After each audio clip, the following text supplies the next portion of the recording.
All right, welcome back to ABA exam review and a very exciting day as today we are going to begin our review of our 6th edition BCBA exam study guide.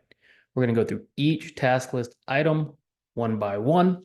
This video is going to cover A, B, C, and D, and then in the subsequent videos, we're going to cover the rest of the task list. So with the change to the 6th edition, the content is mostly the same. In a lot of ways, it's actually been simplified. What's changed, however, is some of the formatting, some of the wording, and some of the locations of certain items. But if you are already familiar with the content, or if you're just getting into it, it's okay. Don't be too worried about the change from the 5th to the 6th edition. What we're going to do is we're going to simplify it as much as possible and try to explain it in a way that's going to help you increase your fluency, as fluency is the most important thing for your exam. So without further ado, let's jump right into our 6th edition study guide. Now, starting with A, we're going to start with behaviorism and philosophical foundations. These are exactly what it sounds like, the foundations for which our science is built upon. So if we start with A1, the goals of behavior analysis as a science, that includes description, prediction, and control. And our goal of behavior analysis is to describe events that happen, try to find out why they're happening, and then control those events for increase or reduction. So if we start with description, descriptions are simply facts about an event or a behavior. You're simply describing what happened. You're not making predictions, you're not hypothesizing, you're not experimenting, you're just describing what happened. So what does the behavior look like? What were the antecedents? What were the consequences? For example, let's say you go out one night and you tell your friend about the night. All you're doing is stating facts. Description is a statement of facts. We then move to prediction, where we're taking some of those facts and some of those observations and trying to hypothesize what is causing those things to occur. So now we're drawing correlations. So correlations between two events. So after repeated observations, we're trying to determine what two events are correlated. We're not yet experimenting here, but we are making hypotheses about why things may happen. For example, if you present your client with a task demand, they will attempt to elope from the room.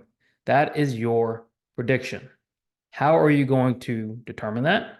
Well, we are going to try to go to our last goal of control. And control is the experiment phase, where we are actually manipulating and introducing variables to try to control the behavior of interest. Once we have that control over the behavior and we've established a functional relation, we've achieved our highest goal of control.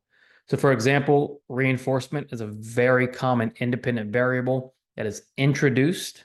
And then if we can reliably increase behavior with reinforcement, we have control. We've established that functional relationship. A2, philosophical assumptions underlying the science of behavior analysis. With our assumptions or our attitudes, this is how we believe the world works. And on the exam, you want to be very precise about what assumption you are choosing as far as answer choices go. Let's start with selectionism. Selectionism is just the basic idea of how behaviors persist. Behaviors are chosen based on environment and consequences. The first type of selectionism is phylogeny, or the phylogenetic selection. This is natural selection. This is the evolution of our species over time. Us as humans, animals, plants, all develop traits and behaviors that help us survive. The traits and behaviors that don't help us survive are eventually weeded out thanks to consequences. The ontogenic or ontogeny is where we typically work in, because this is the individual's learning history. So if you think of the phylogenetic selection as selection over a long decades and centuries periods of time, versus ontogeny, which is each individual's learning history. That's how you're going to discriminate between those two ideas. And then third is cultural, where behavior is passed based on imitation and modeling. So a mom passes down to a son or people in a certain tribe pass behaviors to one another. Determinism says the universe is lawful and orderly. Things don't happen accidentally. Things don't happen for no reason. Whenever a parent says they do such and such behavior and there's no explanation why, that is violating our deterministic nature. Being deterministic leads us to not taking the easy way out when trying to figure out why behavior happens. There's always an explanation for why a behavior occurs. Empiricism, being empirical. When we talk about using empirical studies, empirical data, that means data or studies that are proven based on objective observation and data collection. When you think empiricism, the main thing you want to think about is observation. Are you observing the event from an objective standpoint and measuring that event using data? Being empirical is crucial for us making decisions. When we do assessments, we do have indirect assessments, but we should never make decisions without an empirical, direct observation. Continuing with parsimony. Parsimony is something I preach when I am training technicians. Too often we can get caught up in trying to figure out just a very convoluted and complicated explanation for why things happen. Parsimony says we want to do the opposite. We want the simplest and most logical explanation first. Always rule out the simplest explanations first, because if you're right, and it is the simple explanation, you saved yourself a ton of time and resources. You want to be parsimonious, you want to be simple. Pragmatism. Pragmatism is making choices based on your anticipated outcomes. You're being practical about the choices you make, and you're making those choices based on prior knowledge of the choices and the outcomes and what you think is going to benefit someone the most. Just like empiricism, being pragmatic is being objective, and being pragmatic just means you're outcome driven. We are making decisions based on results, both past and what we anticipate those results to be. And then finally, philosophical doubt. Philosophical doubt just says we are questioning everything. Our science of behavior, what we all agree on as the science of behavior, your own intervention results, the results of others. So when you go to conferences and people are presenting their studies, you want to just engage in doubt in a way where you're continuing to question the validity of these findings. Replication is huge to get rid of some of the doubt, but doubt keeps you growing, it keeps you curious, and it keeps you from just becoming dogmatic or married to one idea or one theory. So we're always engaging in philosophical doubt. A3, explain behavior from the perspective of radical behaviorism. With radical behaviorism, this is what B.F. Skinner coined. This is his idea. It followed methodological behaviorism, and it adhered to the SRS contingency, this three-term contingency, where we have our antecedent, our behavior, and our consequence. Even more important than that, though, is this idea of private internal events. Private events, such as emotions, thoughts, and feelings, are internal, unobservable events. What is the only difference between private and public events? The observability. Private events are influenced by behavioral ideas and techniques and interventions just the same as public events. The only reason I say we do not use private events in ABA is because they're very hard to consistently observe and measure them. But with radical behaviorism, we do take private events into consideration when analyzing behavior. They need to be part of our analysis. So we're not neglecting emotion, thoughts, and feelings of our clients, but we are trying to work within public events because we can routinely observe and measure those. Then you have this idea of mentalisms, which are these hypothetical constructs which we use, or I should say the general population uses to explain behavior. And the issue with these mentalisms is we get away from environmental explanations and we just start talking about states of being. So a big one is, let's say, ego. Ego is just this state of being. It's just a construct. It doesn't mean anything relative to the environment. You have a big ego, you don't have an ego. It doesn't mean anything. It's very nebulous. When we use ego as the cause of a behavior, that becomes the explanatory fiction in which we want to avoid. With circular reasoning, we're using faulty logic. And the most common type, and one we want to avoid at all costs, is blaming the diagnosis, let's say the autism diagnosis, for the behavior.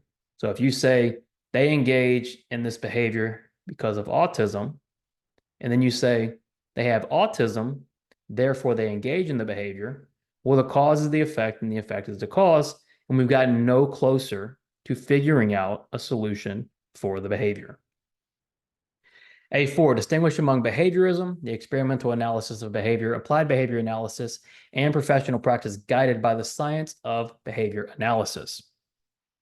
These are, quote unquote, our 4 branches of behavior. Very easy to discriminate between these 4 and understand the difference. Let's start with behaviorism, because we're going to group that as its own thing. Behaviorism is a guiding philosophy. When we talk about radical behaviorism, that's a philosophy. It's an idea. It's a guiding theory on what behavior is and isn't. Now, behaviorism is kind of an umbrella, because behaviorism isn't an experiment. It isn't practice. It's just a theory. When we think of experimental analysis of behavior and applied behavior analysis, this is our research. Now we're actually going in and experimenting. The main difference between experimental analysis of behavior and applied behavior analysis is this applied concept, where we are doing studies in applied settings, offices, clinics, schools, on human subjects. With experimental analysis of behavior, we are typically doing experiments with animals in very controlled, unapplied settings. Think of Skinner when you think of experimental analysis of behavior. What did he do with his pigeons? Think of yourself implementing treatment designs and experiments when you think of ABA. That is the main difference. Controlled with animals over here, and then more human-based and in applied natural settings for ABA. So where does that leave practice guided by behavior analysis? Well, when we take all this research we've done and we write a treatment plan and our technicians implement that treatment plan, that is practice guided by behavior analysis. All the results of our studies we put into use with humans. A5, identify and describe dimensions of applied behavior analysis. So our dimensions are our guiding lights. Everything we do should be guided by these dimensions. They've been around pretty much since the existence of, or the creation of applied behavior analysis. We have 7 dimensions in total. However you choose to remember them is your choice. Some people use bat cage to remember them. All we want to be sure of is that we are fluent, just like our assumptions, in each one of these, because you're going to have to be very specific on the exam. Let's start with applied. Applied. When we talk about the applied and applied behavior analysis, what are we talking about? We're talking about making positive and socially significant change in a human's life. We want change that is meaningful. So when we talk about applied, we're talking about what kind of goals are we setting? What kind of goals are we looking to achieve? Are they meaningful to our clients? Analytic. Analytic goes back to control. Do we have control over the behavior? Are we establishing a functional relationship between our intervention and the behavior of interest? When we are analytic and when we control the behavior, we can change the behavior. Behavioral. The obvious one, behavior must be observable. It must be measurable. We want to choose behaviors we can define and that we can consistently observe and measure. That one is pretty straightforward. Conceptually systematic, also pretty straightforward. You want to be consistent with behavior principles. This means if you're an ABA practitioner and your expertise is ABA, we don't want to start using, let's say, cognitive behavior therapy or talk therapy or occupational therapy ideas in our interventions because we are ABA providers. Now, if you are qualified in multiple areas, that's a different story. But we still have to distinguish between our ABA practice and our other practices, and we still need to be conceptually systematic in all we do when targeting behaviors. Effective. Effective means we are making significant and important level of changes to behaviors. Effective means different things for different people. Going from 1 to 2 for some clients isn't a big deal. Going from 1 to 2 for, let's say, a highly impacted client could be an extremely big deal. So effective is relative to the needs of our clients. What's the difference between applied and effective? Well, we can be applied. We can set out to make changes that are positive and socially significant. We can set goals and target behaviors that are socially significant. Effective means we're actually achieving our goals. We're actually making the change, not just setting out to make the change. Generality, the target behavior should change not only in the learning environment, but outside of the learning environment as well. It's exactly what it sounds like. This is all about generalization. Generalization is incredibly important when dealing with human behavior. If we're only teaching to the point where our clients can do the behavior in the learning environment, we're not doing enough. Generalization has to occur. In the technological, think replication. Can your intervention be replicated by others? You want to write and design interventions that are replicable because we always want to expand the available technologies in our field. On to B, concepts and principles. So these are our basic concepts, basic principles. When we talk about being conceptually systematic, we want to adhere to these concepts and principles. So let's start with B1. What identify and distinguish among behavior, response, and response class? What is the difference between these three things? Because it seems very or overly specific, right? And in a lot of ways it is, but on the exam, we want to be as precise as possible. Because even though we often use behavior and response interchangeably, there's a difference. A behavior is anything an organism does. So anything an organism does, we can classify it as a behavior. We can define that behavior and we can make a goal out of that behavior. Behavior are actions, right? So we always want to be active. Okay, we want the organism doing something. When we think of a response, that's a single instance of a behavior. So if we consider, let's say, addition, doing addition problems, the behavior, and the response is answering 4 in response to 2 plus 2. Doing addition is the overall behavior. Each time an addition problem is done is a single instance of a behavior. And that's the true difference in a behavior and a response. Now, a response class is simply a group or set of responses that serve the same function or have the same impact on the environment. So go back to our math example. If doing math is the behavior, answering 4 is the response, then writing, saying, or showing 4 in response to 2 plus 2 is a response class. These are all responses that serve the same function. They're all part of the same class. Quickly, when we think of pivotal behaviors and behavior cusps, don't get too overwhelmed or confused by these. They can be very difficult to distinguish between. Pivotal behaviors are behaviors that lead to new untrained behaviors. So functional communication training and joint attention. Think of these as almost pre-learner skills. Behavior cusp are behaviors that allow learners to contact new reinforcers or parts of the environment. So reading and learning to use transportation often rely on pivotal behaviors, but they're more complex and lead to more access to the environment. B2, identify and distinguish between stimulus and stimulus class. So just like we have our responses, we have our stimulus. And remember our contingency, stimulus, response, stimulus. So now we're focused on the antecedents and consequences. A stimulus is a change in the environment, and they evoke a functional reaction. So a stimulus evokes a response. The entire class is talking loudly until the teacher walks in the class. What is the stimulus here? Well, the teacher walks in the class. The response is the class stops talking loudly.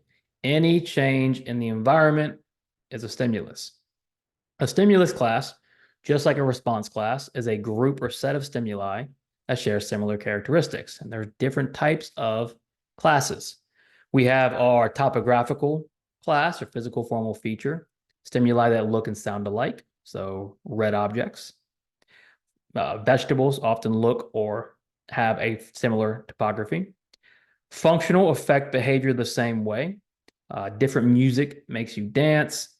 Stop signs, red lights saying stop are all stimuli that make you stop. They're all having the same function. And you can see that stimulus classes can have multiple types of descriptions, right? You can have a physical and functional stimulus class.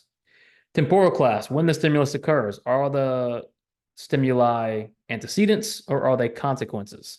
And then arbitraries, antecedent stimuli evoke the same response, but do not resemble each other. Kit Kats and Dr. Pepper don't have similarities, but they evoke the response. They contain sugar. These are arbitrary stimuli, but part of a stimulus class, they're having the same effect on the response. And then probing. Probing is just asking a client to perform a task to assess whether they can perform the task. This is relevant to our stimuli and responses because probing is going to act as a stimulus where we're probing out a desired response. B3, identify and distinguish between respondent and operant conditioning. Our main focus is operant conditioning. Let's not forget that. But you still need to be aware of classical conditioning or respondent conditioning. How are we going to work through respondent conditioning? You're going to identify where the stimuli are, and where the reflexes are. Because with a conditioned or unconditioned stimulus and respondent conditioning, it's going to elicit a reflex. For example, you're reading a magazine, which is neutral. You hear a loud bang, which is unconditioned, an unconditioned stimulus. It makes your heart rate increase, an unconditioned reflex, which develops into a conditioned reflex and a conditioned stimulus. That is the main idea behind respondent conditioning. This stimulus response contingency, where a stimulus elicits a reflex, and we compare those stimuli to elicit new reflexes or conditioned reflexes in the presence of new stimuli. What we're more concerned with is operant conditioning. And the primary difference is consequences. Operant conditioning is based on consequences. Consequences affect the future probability of behavior occurring or not occurring. That's key, right? We're worried about future behavior. So reinforcement and punishment are the primary ones. We can also undo, right, with operant extinction, which we'll go over later. But this is the stimulus response, stimulus contingency, and we are evoking a response. Operant conditioning is what we mainly deal with in ABA. B4, identify and distinguish between positive and negative reinforcement contingencies. When we think reinforcement, what are we thinking? We are thinking about behavior increasing. Remember, reinforcement increases behavior, right? So anytime you are wondering if you have a punishment or a reinforcement or even extinction, you have to ask yourself, is the behavior increasing or decreasing? If that behavior is increasing, it is reinforcement. Punishment decreases behavior. Positive reinforcement, a stimulus presented following a response or behavior that will increase or maintain that response. So we know it's going to increase, and it is presented. It's positive. Negative means a stimulus is removed following a response. Reinforcement means it will increase that response. How do we start to work through these reinforcement contingencies? Well, we establish if-then statements. If you complete your homework, then you get a reward. The behavior is completing homework. the reward is our hopefully reinforcement. If it acts as reinforcement, homework is going to increase in the future. There's this idea of automaticity where its behavior is modified by consequences, whether the person is aware of the consequence or not. Meaning you don't have to even know that a consequence is happening, that reinforcement is not or is happening or not happening in order to be reinforced by it. That's a very important idea, especially with self-management. Or let's say you have a parent who thinks their child won't be aware of the reinforcement. It doesn't matter. If it's reinforcing, it will change the behavior. B5, identify and distinguish between positive and negative punishment contingencies. The new task list was nice enough to have a better flow straight from reinforcement to punishment. What is the difference? Punishment decreases. Remember, we're not worried about the topography when deciding between reinforcement and punishment. It is the effect on future behavior. So whenever someone tells you timeout is punishing or candy is reinforcing, you say, how does it affect the behavior? Positive is still a stimulus added. Negative is still a stimulus removed. A contingency is still an if-then statement. Very core ideas. Understanding reinforcement increases, punishment decreases, positive is added, negative is removed. B6, identify and distinguish between automatic and socially mediated contingencies. What do we mean by socially mediated? We mean another person is involved. And when we are in the practice of ABA, most of what we do is socially mediated, right? Because we are delivering the consequences. When we talk about automatic, we aren't required. Consequences are produced without needing another individual. There's a specific function, automatic behavior. Think stimming, engaging in self-stimulatory behavior. Think scratching an itch. The main difference here is the social component. There's a second person or third person or however many people involved when it's socially mediated. When there's no other person involved and the consequence is automatic, think alone. B7, identify and distinguish among unconditioned, conditioned, and generalized reinforcers. Let's start with unconditioned reinforcement. Unconditioned reinforcement are primary reinforcers with no learning history. Food, water, sleep, sexual activity, warmth, all these things people need without conditioning. You need these from the beginning. These are natural human traits. Conditioned reinforcement, or when we take a neutral stimuli or a stimuli with no reinforcing properties, and we pair it and it becomes reinforcing. The two most common are token boards and money. But also think of when you have a edible reinforcer, right? Let's say candy. Candy, which is food or food reinforcement, can be very reinforcing. How are we going to create a conditioned reinforcement? Well, we're going to present the food and the, let's say, token at the same time. In other words, we are pairing the unconditioned reinforcement with the neutral stimuli, and eventually that neutral stimuli is going to become conditioned. That's how tokens get their value. We start trading tokens for reinforcers. And over a period of time, those tokens become conditioned through pairing. Then generalized reinforcer. Now, social praise and attention can also be conditioned, but when we talk about generalized reinforcement or generalized reinforcers, these are reinforcers that have been paired with other reinforcers and can be used in a variety of contexts. Tokens are also a great generalized conditioned reinforcer. These are just things that are easy to transport. They're easy to use for multiple behaviors, multiple settings, and it doesn't have to be specific to one setting or one behavior. B8, identify and distinguish among unconditioned, conditioned, and generalized punishers. Again, making it much easier on you because we go straight from reinforcement to punishers. Ideas don't change, right? Only difference is what? Reinforcement increases, punishment decreases. Unconditioned means the same thing. Primary punishers, no learning history needed. Pain, excessive heat, electric shock, excessive cold. These are things that don't need to be conditioned. Conditioned or secondary punishment, again, neutral stimuli, that becomes punishers through learning.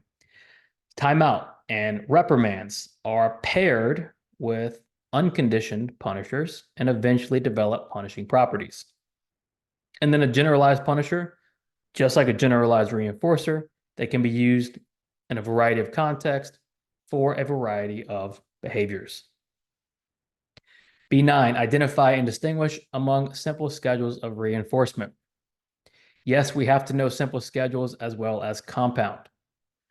When you think of continuous reinforcement, you think of FR1. FR1 is the only continuous schedule.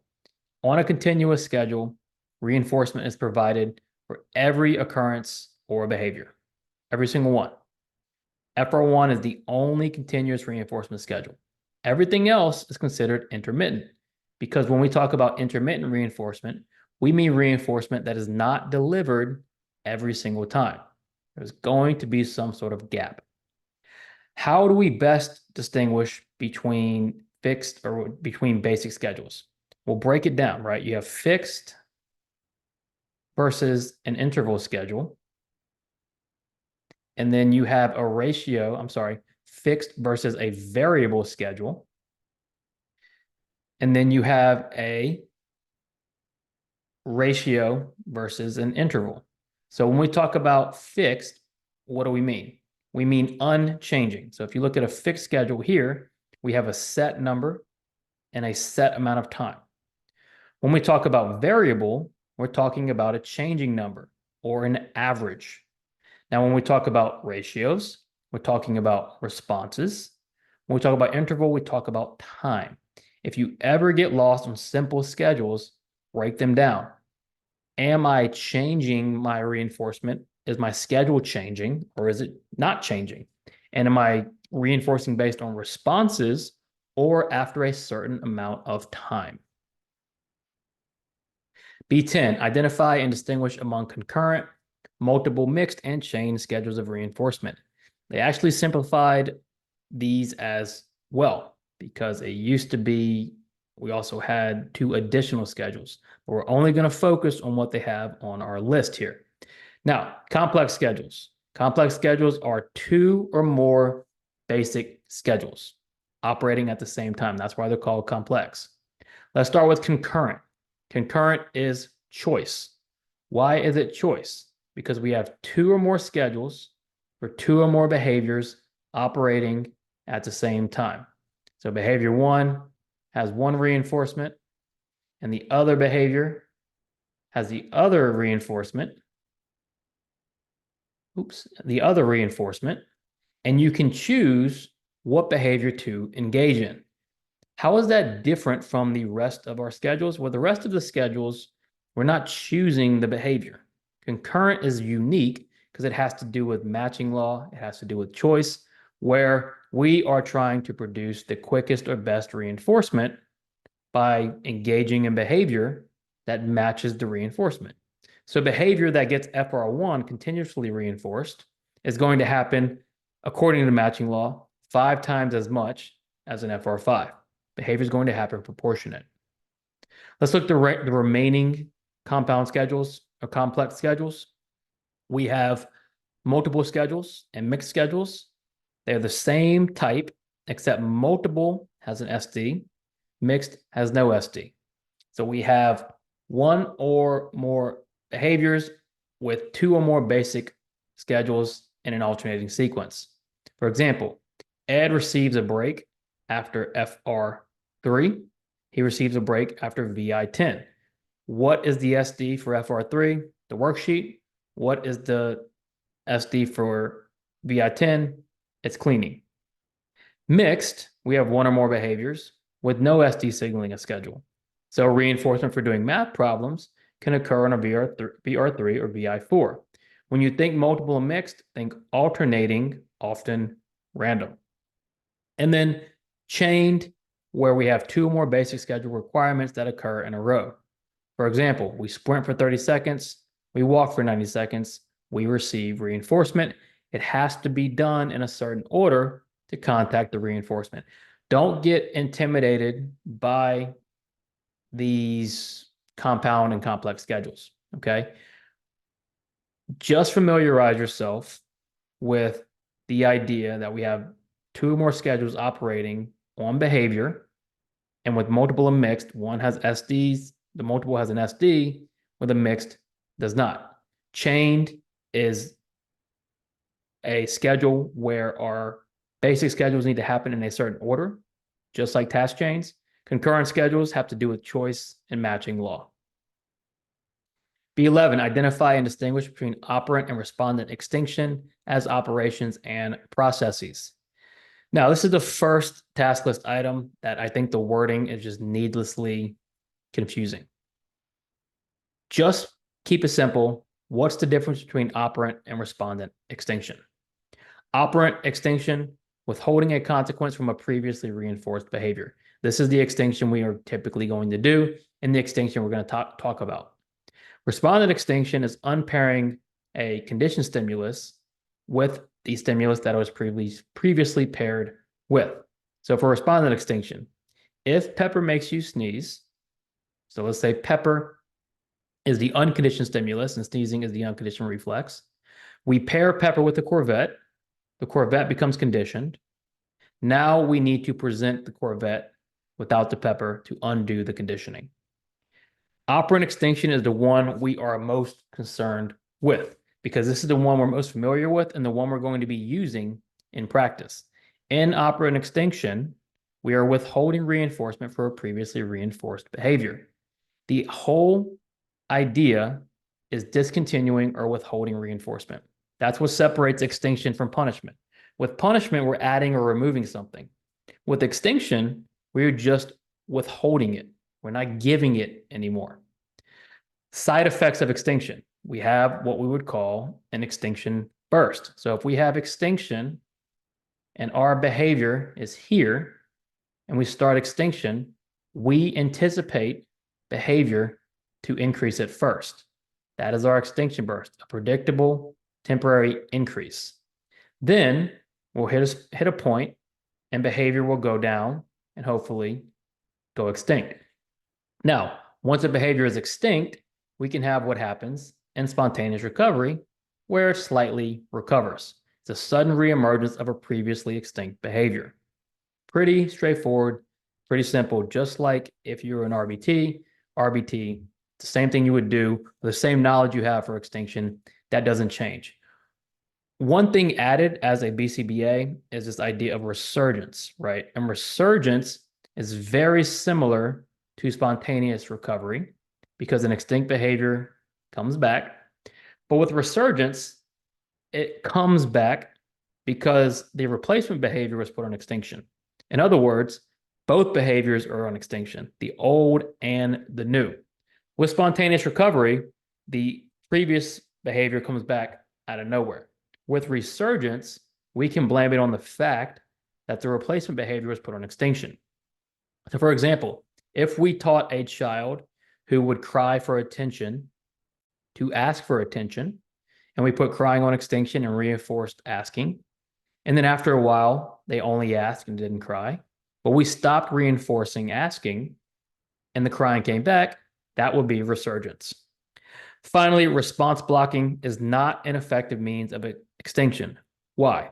With response blocking, we are doing exactly what it says. We're preventing the response from occurring. But if you think about extinction, we need to withhold reinforcement for a response. If we block the response, we can't withhold reinforcement. So typically, response blocking is not going to be an effective way to put something on extinction. B12, identify examples of stimulus control.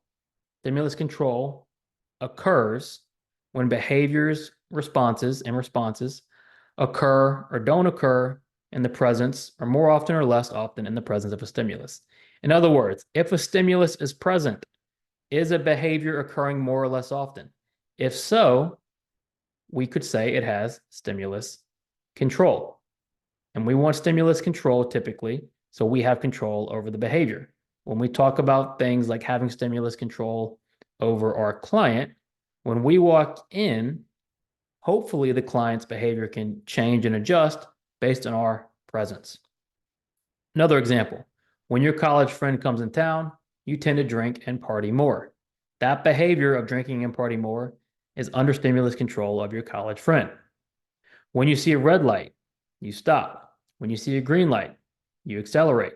The green light has stimulus control over the response. Why? How does it occur? Because the green light is an SD for the response, because the green light signals reinforcement is available for going. So we create stimulus control by reinforcing in the presence of a response. B13, identify examples of stimulus discrimination. Don't overcomplicate stimulus discrimination. Stimulus discrimination, simply identifying the difference between stimuli. If I have a square and a circle, if I can tell the difference between the square and the circle, that's discrimination. Very straightforward. Differential reinforcement leads to discrimination. How? Well, because you are reinforcing a target, putting the other behavior on extinction. If I tell you point to circle and you point to square, I put that behavior on extinction. I only reinforce when you point to circle. Eventually, what's going to happen? Well, when I say point to circle, you're going to be able to discriminate between these two objects. Differential reinforcement leads to discrimination. And we'll talk about more complex discrimination later on. B14, identify and distinguish between stimulus and response generalization. One of the more tricky, I think, ideas in B14 is stimulus and response generalization. Let's again refresh our ideas or refresh ourselves on what generalization is. Remember, generalization and generality is one of our key dimensions. And generalization can occur across settings, people, materials, behaviors, time. Generalization is so important. It does us no good if we can only produce the behavior under very certain conditions. We just talked about stimulus control. We don't want behavior to be under such tight stimulus control that it only occurs in very select places or in front of people or settings. Very typically you see in young kids, if they're around, let's say, their parents, and they can answer a lot of different questions, they can talk and they can have conversation, then they get around strangers and all of a sudden, all those behaviors are gone. Stimulus control is different. There's no generalization. So what's the difference between stimulus and response generalization? With stimulus generalization, we have a situation where a stimulus evokes a response, and then the same response is evoked by other stimuli that share similar physical properties of the controlling stimulus. In other words, the same response occurs across multiple similar stimuli. Think about it like this. We have a stimulus class, right? All these different stimuli are in a class, and they're all evoking the same response. That response is generalized across those stimuli. So a child screams the response when he sees a white rat and stuffed animals. Compare that to response generalization, which is more frequently talked about with things like response induction, when a person performs a variety of responses in the presence of the same stimuli, or different behaviors with the same function occur across one stimulus. So that would look like this, where you have a single stimulus evoking multiple responses. Again, kind of a counterintuitive thing to wrap your head around, but very important because it comes up a lot, especially later on with some of our other task list items. B15, identify examples of response maintenance. Maintenance is actually a sub-component of generalization. But generalization maintenance are often considered very one and the same. If behavior maintains, then it's persisting after intervention has stopped. So maintenance occurs when a learned response continues once teaching has stopped. We want responses to maintain. Think about if you were 5 or 6 years old and you took piano lessons and you were very good at piano. Now, let's say you quit when you were 10, and then when you were 30, you tried to play again without any teaching, and you just forgot everything. You did not maintain that behavior. With our clients, we look at much simpler skills than becoming very good at piano as important for maintaining, especially if you're working with very young learners or learners who are very low developmentally. Making progress and maintaining progress in those learning skills is very, very important. Now, how can we mediate generalization and maintenance? And we are going to be more specific later, but we can train across multiple settings, people, and stimuli. You can use a variety of reinforcement schedules. You can teach self-management, and you always want to reinforce generalization when it happens. B16, define and provide examples of motivating operations. I want you to think of motivating operations as making you want or not want something. When you're motivated to do something, you want to do something. When you're not motivated, you don't want to. And you might say, well, that sounds very simple. It is. But the key for MOs is to tell the difference between an MO and an SD, right? Because if we have our 3-term contingency, SD, behavior, consequence, MO will be number 4. This would be our 4-term contingency, where the motivating operation is affecting the value of this, and then temporarily evoking the behavior.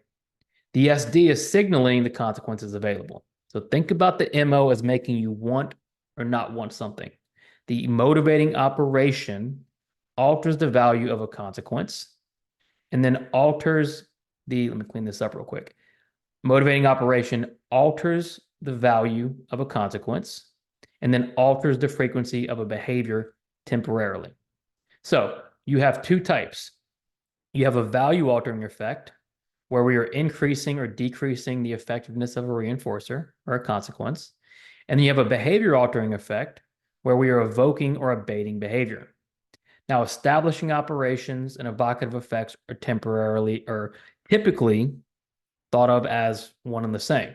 Because if the effectiveness of a reinforcer is increased, we're going to want that reinforcer, which is going to make us act in a way to gain that reinforcement. In abolishing operation, if the value of a reinforcer goes down, then we're not going to be as likely to act to gain that reinforcement. Then also think about the idea of deprivation and satiation. If we're deprived of a reinforcer, if it's withheld from us, typically the value goes up. That's an establishing operation. If we're satiated, if we have too much of an item, typically the value is going to decrease. Think about if you really like pizza, but you have pizza 3 nights in a row. More often than not, the value of pizza is temporarily going to decrease. So think about motivating operations as temporary events that increase or decrease the value of a consequence and make you temporarily act one way or another. B17, distinguish between motivating operations and stimulus control. This was a new task list item. It's not my favorite task list item. I think it almost needlessly complicates things. What they're saying here is exactly what we described before. What is the difference between an MO and an SD, right? That is the difference. What is the difference between an MO and an SD? That's what they want you to distinguish between. The MO, like we just said, temporarily alters the value of a consequence and the likelihood of a behavior. The SD signals something is available. So you can be motivated, you can want to do something, there can be value in doing something, but until an SD signals the availability, there is no reinforcement available. That's the main difference. With an MO, we can be motivated, we can want to do something. The SD has stimulus control over the behavior because it actually signals reinforcement is available. Think about if you're watching a commercial and your favorite Mexican restaurant comes on, right? A commercial for your favorite Mexican restaurant. That might increase the value, right? Or temporarily evoke a behavior of wanting, of going get Mexican, right? Because now Mexican food has increased in value. Until there's an SD signaling that food is available, you can't have it, right? So only with the SDs will the behavior truly start to change. You can want something, but it not be available. The MO changes your want. The SD signals the availability. B18, define and provide examples of rule-governed and contingency-shaped behavior. These are our two types of operant behavior. Most of the time, we're going to be dealing with contingencies. Now, rules are exactly what it sounds like. Behavior under control of a verbal contingency. If you tell a group of students that every time you hold your hand up, they have to hold their hand up, then that's a rule, right? It's a rule that's under control of the verbal behavior. And with the verbal behavior, if you say, if I hold my hand up, then you hold your hand up, you want to specify what happens. If I hold my hand up and you hold your hand up, then you won't be penalized by me taking away your recess. That's obviously a punishment contingency, but it's stating what needs to happen, what is the antecedent, what is the behavior, and then what is the consequence for doing or not doing said behavior. That's a rule. We're not actually contacting the contingency. So for example, you do not eat expired food because you know you could get sick. That's the rule, right? Even if you've never eaten expired food, you never are going to eat expired food because when you were little, you were told if you eat expired food, you will get sick. You wear a collar shirt to the fancy restaurant because the sign says no t-shirts. The sign says no t-shirts, and so you follow that rule because in the past you've been told if you don't follow that rule, right? If you don't follow, if you wear a t-shirt, you won't be able to eat at the fancy restaurant. Maybe you've never experienced that, but you're still doing it because it is a rule. Contingency-shaped behavior is behavior under the control of consequences. You've actually contacted the contingency. So let's say someone said, don't eat expired food because you will get sick. Let's say you drank expired milk anyway and you got really sick. Now your behavior is under the control of consequences. You've actually experienced the consequence. Or you arrived to work at 8 a.m. and you found fresh coffee brewed. You're now getting to work at 8 a.m. every day. So contingency-shaped behavior is what we operate with much more often because we're always setting up contingencies. If you do this, then you get this. But be aware of these verbal statements of contingencies that are acting as rules. B19, verbal behavior and verbal operants. My biggest piece of advice for verbal behavior and verbal operants. Know four things. What evokes the verbal behavior? What reinforces it? Is there point-to-point correspondence? And is there formal similarity? Let's start with demand. Demand is a request. You can be requesting an item, information, whatever it is, you're making a request. It's evoked by a motivating operation. You want information. That's very important. Demand is evoked by an MO. You want a snack. You're hungry. You're deprived of something. A man is very important. I'm sorry. A man being evoked by an MO is very important to remember. It's reinforced by the requested item. Point-to-point and formal similarity don't necessarily apply here because it is evoked by that motivating operation. A tact, the speaker labels something. It's evoked by a nonverbal SD. So right off the bat, if you know what evokes a man or a tact, you can very simply answer any question thrown at you. Tacts are reinforced by the generalized condition reinforcer. So you see a cow on a road trip and you say cow. You're not responding to any verbal statement. You're simply labeling something you see in the environment. An impure tact is when the response is evoked by an MO and a nonverbal stimulus. And we'll talk about multiple control later. And this is under multiple control, where we have both the motivation to get something and the nonverbal stimulus in play. So if you're at a buffet and you see the king crab legs and you say king crab legs because you're hungry and you see those, that's an impure tact. Now in echoic, the speaker repeats what they hear. It's evoked by a verbal SD. This is when this becomes important. It has point-to-point correspondence. It has formal similarity. That's important so we can distinguish between echoics and intraverbals. Intraverbals are also evoked by a verbal SD, but there are no point-to-point correspondence. So if I say, what's your name? You say, what's your name? That's an echoic, evoked by a verbal SD, point-to-point. If I say, what's your name? And you say, Timmy, that's an intraverbal, evoked by a verbal SD, no point-to-point. Very important, but very straightforward, these little things we need to know about verbal behavior. A textual, you're just reading, right? Reading a sign, reading a book. It's evoked by a verbal SD, a lot of times written. We have point-to-point because you're reading exactly what was written. It's not formal similarity, right? Because you're reading something that's written. Formal similarity means the form is the same. I speak, you speak. I sign, you sign. No formal similarity is you write, I speak. Textuals are, for example, a stop sign or a passage in a book. And then a transcription, writing down something that is spoken. So when you transcribe ideas, evoked by a verbal SD, point-to-point correspondence because you're writing exactly what's being said, and no formal similarity. Very simple if you remember those key ideas. You should have no issue. If you don't remember anything else and you decide that you just can't get it, number one thing, what evokes each one? Number two, do you have point-to-point correspondence? And then an autoclitic modifies other verbal behaviors or your own verbal behaviors, right? I think, I see, I hear. B20, identify the role of multiple control in verbal behavior. Now, this is a newer idea with our 6th edition task list.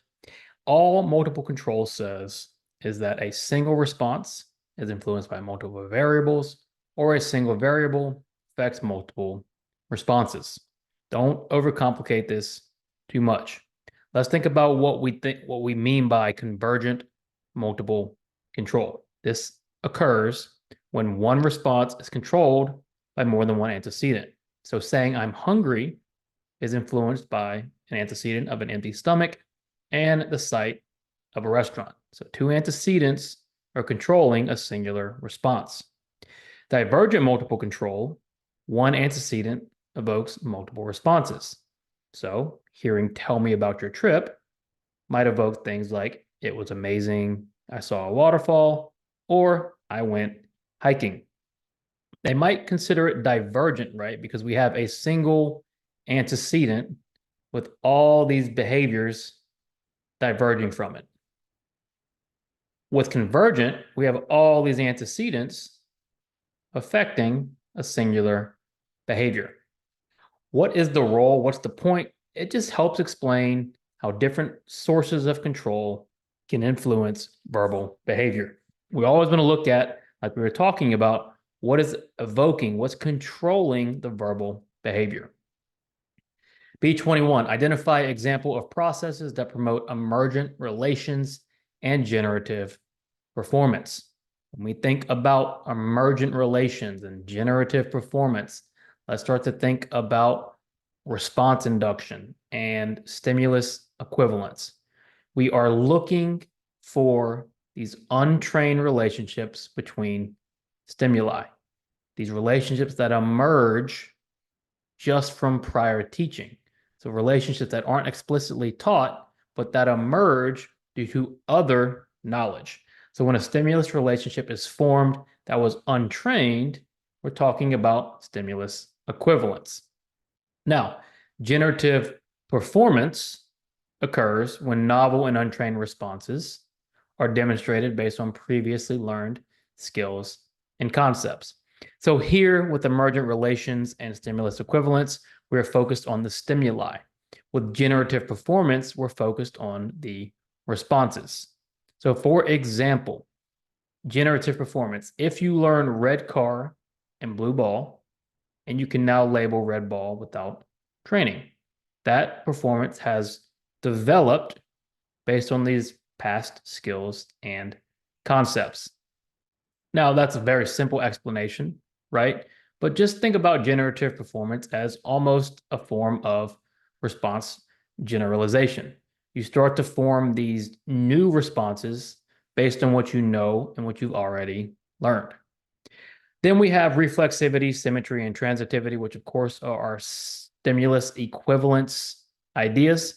The best way to check for stimulus equivalence is through matching to sample.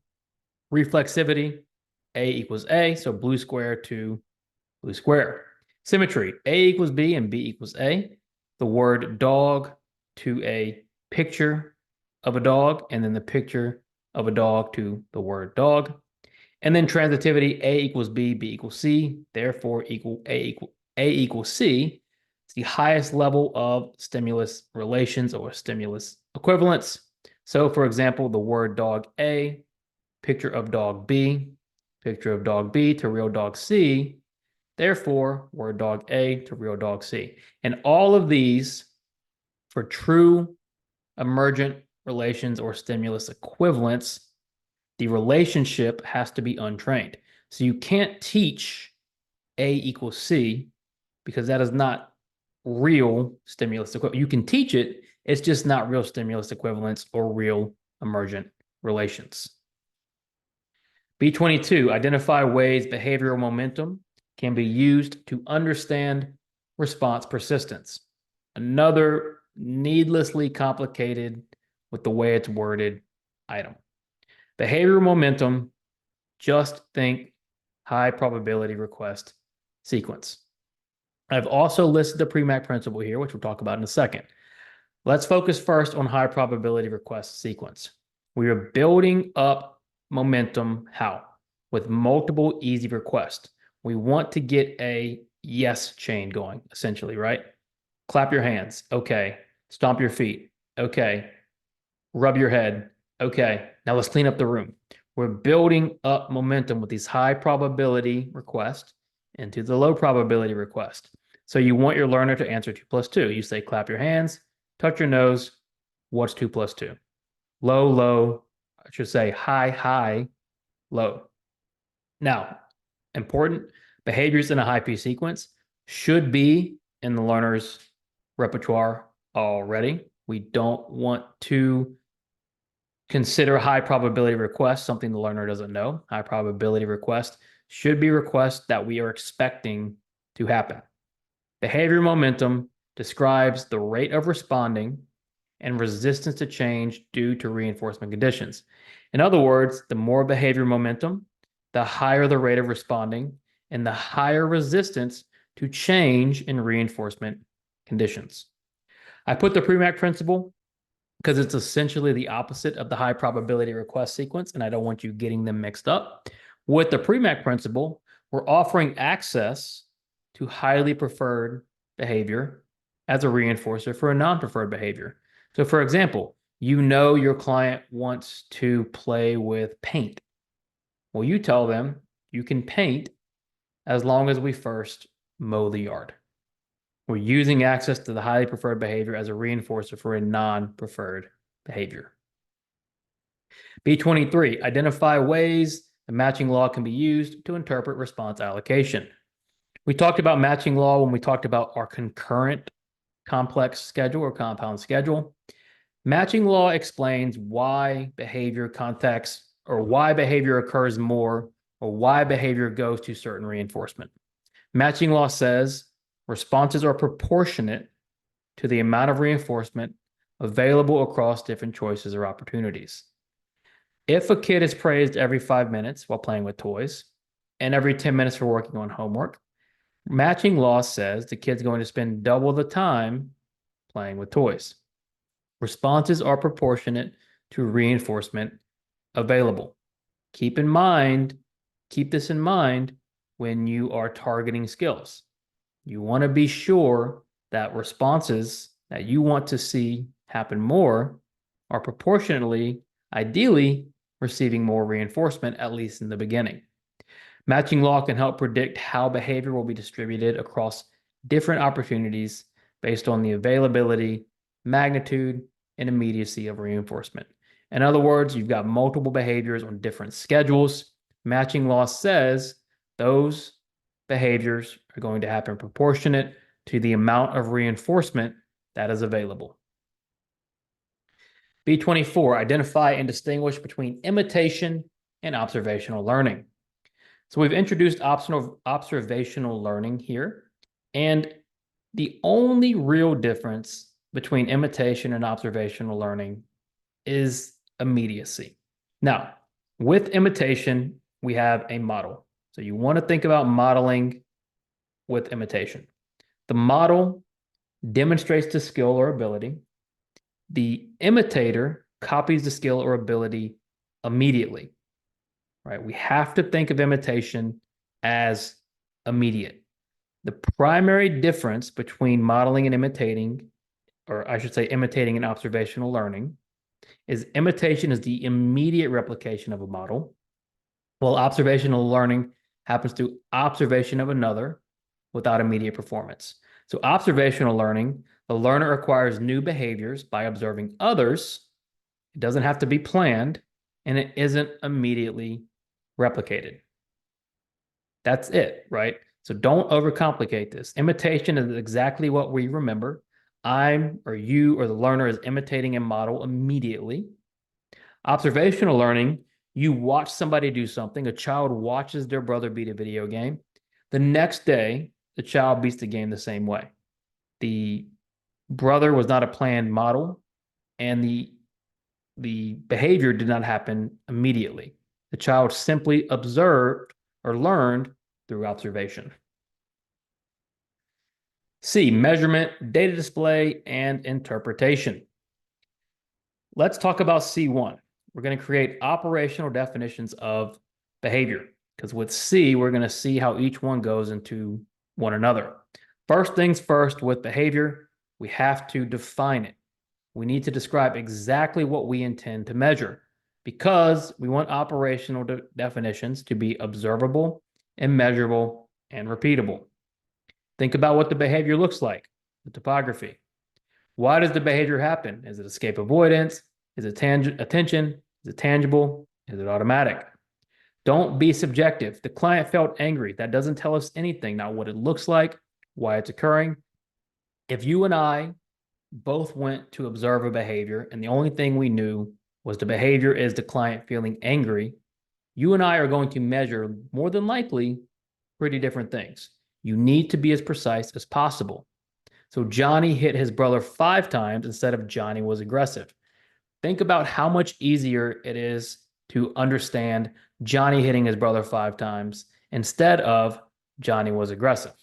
Now, we can define that even further. We can define hitting. We can define non-examples. You can be as detailed and thorough as you want to get. What you want to avoid in operational definitions is any subjectivity whatsoever. Somebody, a naive observer, needs to be able to read that definition and know exactly what you are trying to measure. C2, distinguish among direct, indirect, and product measures of behavior. Simply, these are the 3 different ways we can record our behavior data. Direct is going to be the most important, where we are observing the target behavior as it happens. We should never write a treatment plan without first directly observing behavior. Indirect includes things like interviews, checklists, rating, scales, surveys. It's more subjective. You're not observing the behavior as it happens. So interviewing a parent is going to be indirect. Taking frequency is direct. You're directly observing the behavior. And then product measurement, or permanent product, is simply measuring the result, the outcome, or the product of a behavior. You don't necessarily need to observe the behavior occurring. but you are measuring the effect it had on the environment. So a clean room, a completed test, a hole in the wall. With product measurement, we need to be very careful because the behavior needs to produce a reliable product in order for us to use permanent product. If we're measuring, let's say, self-injury, and the self-injury doesn't always leave a product, then we might need to measure it a different way. C3, measure occurrence. So occurrence includes things like count, frequency, rate, and percentage. When we think of occurrence, this is how many times a behavior occurs, how often something happens, repeatability. Count frequency, probably the easiest type of measurement. We're just counting how many times something happens. Rate is frequency with the time component added. It's frequency over time equals rate. Now, do people use frequency and rate interchangeably? They do, but there is a distinction. Frequency is the count. You ate 10 peanuts. Rate, we're adding a time component. You ate 10 peanuts per minute. That is the big difference. And then a percentage, you just have to know how to find percentages on your exam. You might get a question, but in real life, percentages are extremely important for us as analysts. So percentage is a rate, number, or amount in per 100. Let's not overcomplicate that, right? You have 10 shots, you made 6, you made 60%. Percentages, very simple, right? How many did you get right? How many trials were right or wrong over number of total trials, and then convert that to the percentage. C4, measure temporal dimensions of behavior. Temporal dimensions of behavior include duration, latency, and interresponse time. Our two temporal dimensions are extent, so duration, and then locus, or where the behavior occurs at a certain point in time, latency, and interresponse time. Duration, how long the behavior lasts from onset to offset. So duration, you're measuring a single response. Your trip took 4 hours. Your order took 10 minutes. You started the order, we measured it, you ended the order. That is our duration. Duration is the measure of how long a response takes. Now, when we think about latency and interresponse time, think about this chart here.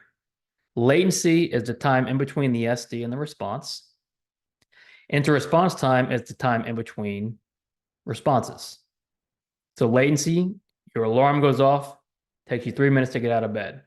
SD was the alarm, 3 minutes is latency to get out of bed. Your wife told you to pick up the kitchen, takes you 10 minutes to get up. Wife telling you to pick up the kitchen is the SD, latency is 10 minutes. Interresponse time, time in between responses. 2 hours passed between your last cigarette and the next one. 2 minutes passed between bite number 1 and bite number 2. Think about this if you get confused between latency and interresponse time.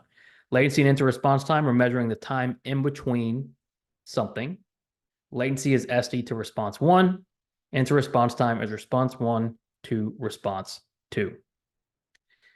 C5, distinguish between continuous and discontinuous measurement procedures. Now, continuous measurement procedures are almost always going to be more accurate. Why is that? Because we are recording every instance of the target behavior. With discontinuous measurement, we're only taking a sample of behavior within the observation period. So when we can, we want to use continuous measurement procedures. We want to use frequency, duration, latency, interresponse time, rate. When's a time you might not be able to use continuous measurement? Let's say you're watching too many kids. You don't have a lot of time. You don't have a lot of resources. There are a lot of behaviors to look at once. In that case, you might have to discontinuously measure. What we mean by that is continuous measurement if we have 3-hour sessions. Continuous measurement, we are taking it to full 3 hours. Measurements occurring the whole 3 hours. Discontinuous measurement, we might take that 3 hours and say, okay, for 30 minutes, I'm going to record data, and I'm going to break that even further down into, let's say, 10-second intervals. That is the difference. Things like partial interval data, whole interval, and momentary time sampling are all discontinuous. Continuous measurement provides a complete picture. Discontinuous provides an estimate. C6, design and apply discontinuous measurement procedures. So let's think about what we're actually looking at with discontinuous measurement procedures. Interval recording.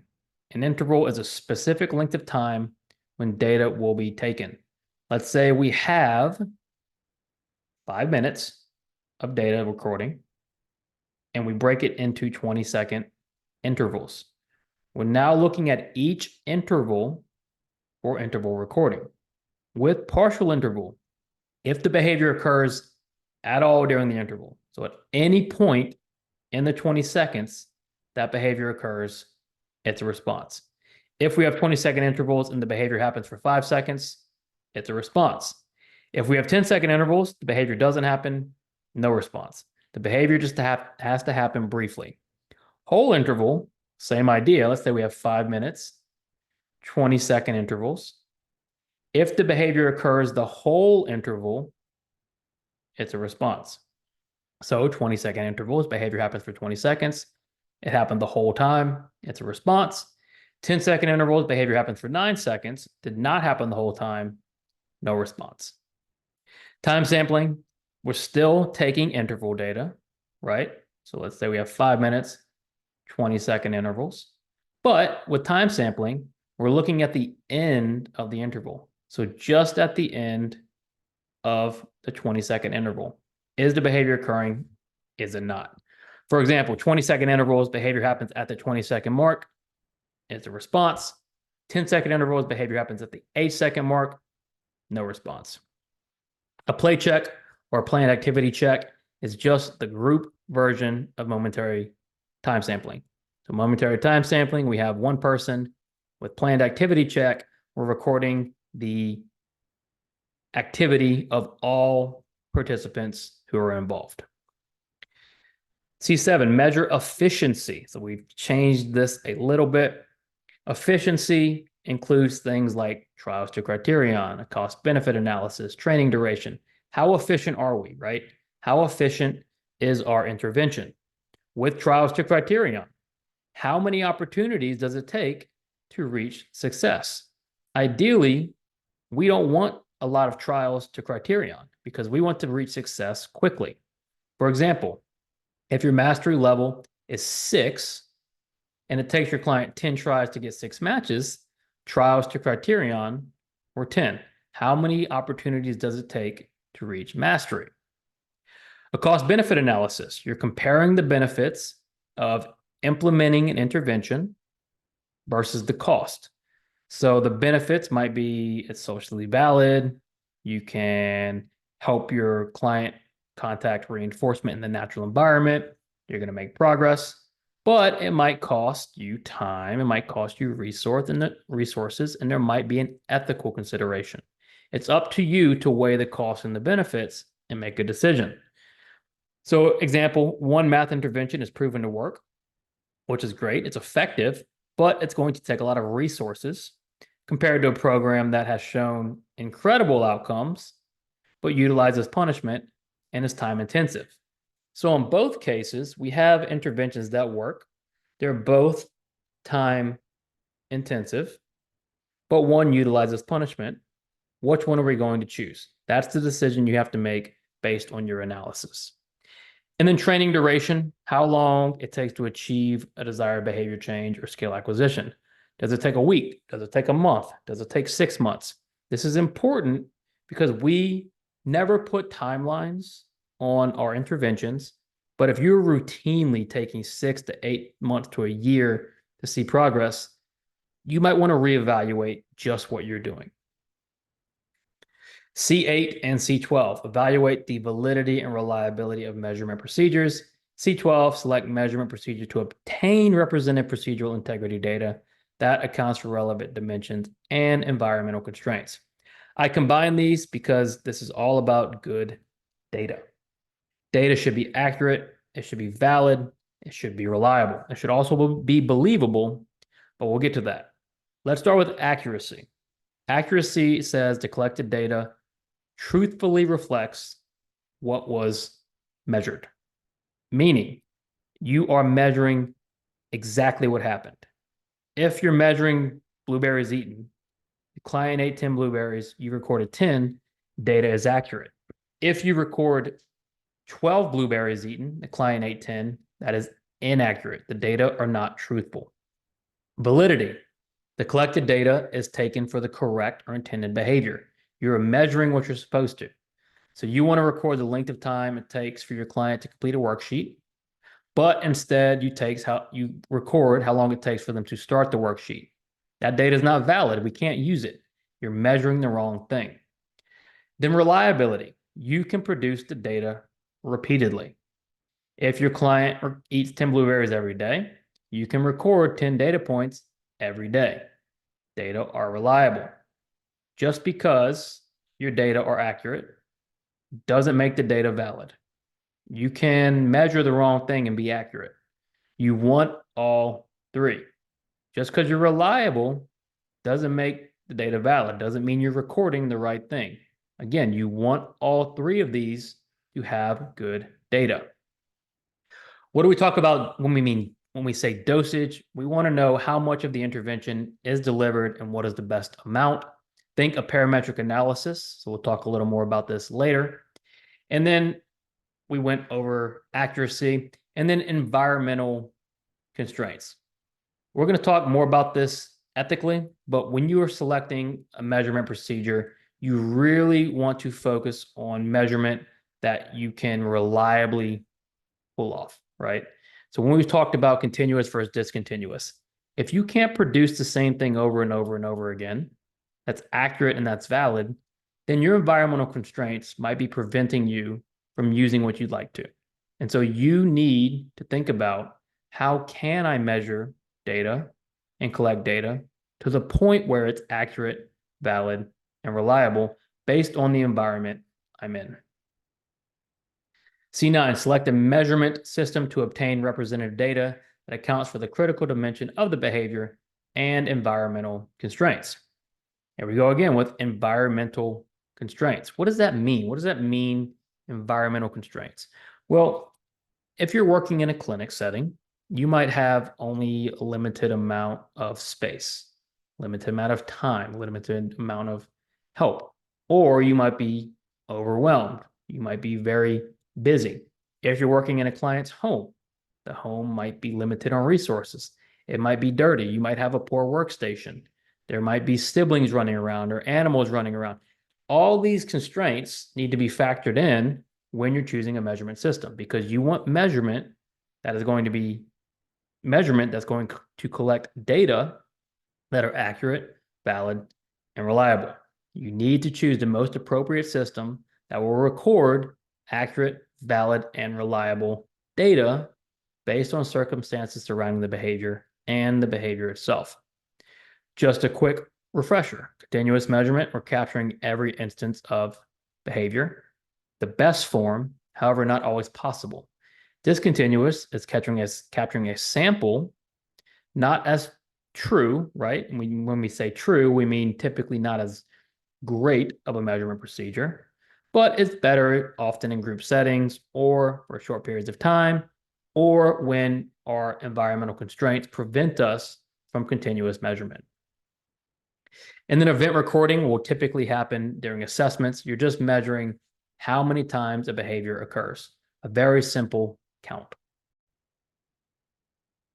C10, graph data to communicate relevant quantitative relations. This is our graphing task list item, because in ABA, we should be graphing everything. Graphing is how we make decisions about trends and changes in level and variability. And it's an easy way to demonstrate to stakeholders progress that is or isn't occurring. So it's an essential part of visual analysis. And visual analysis is our primary method of data analysis in ABA. Not necessarily statistical analysis, but visual analysis, where we are simply looking at our graphs and making decisions about what is going on with our data in our sessions.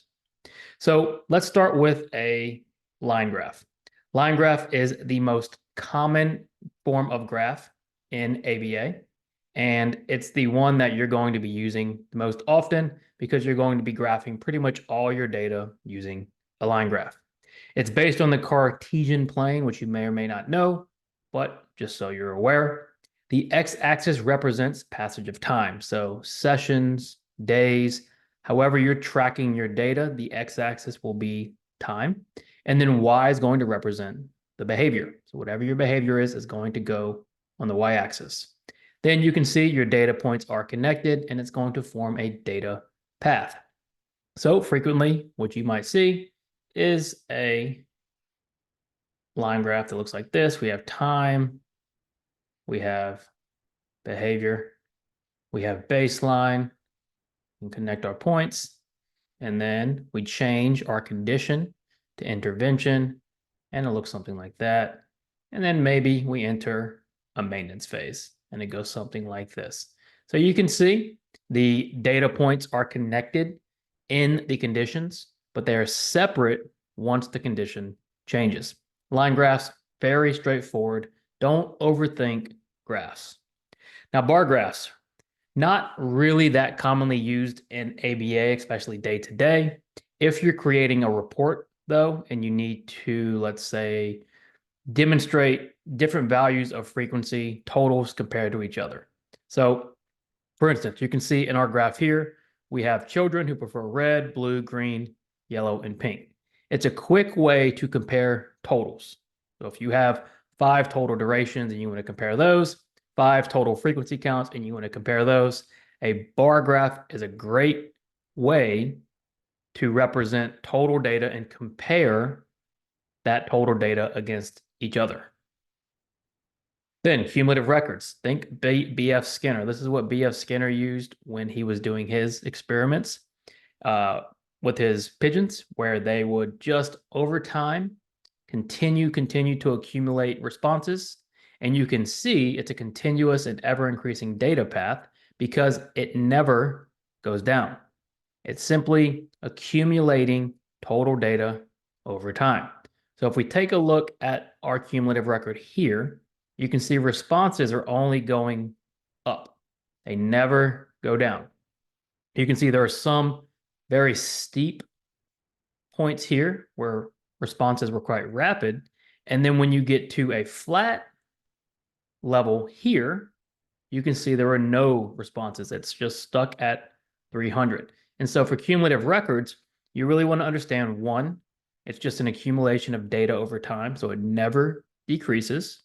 And then two, what do the different paths mean? If we have something that's very steep, then responding was quite rapid. If it's flat, then there was no responding at all. A scatter plot is a distribution of data points across a data set. In other words, how are X and Y related? The most obvious example is you want to find out what time of day behavior occurs the most. Our scatter plot here is city miles per gallon versus highway miles per gallon. So it's not like a line graph where you have behavior over a span of time. We're simply looking at how X and Y are related to each other, which again, why it's used typically if you want to figure out what point in the day behavior happens.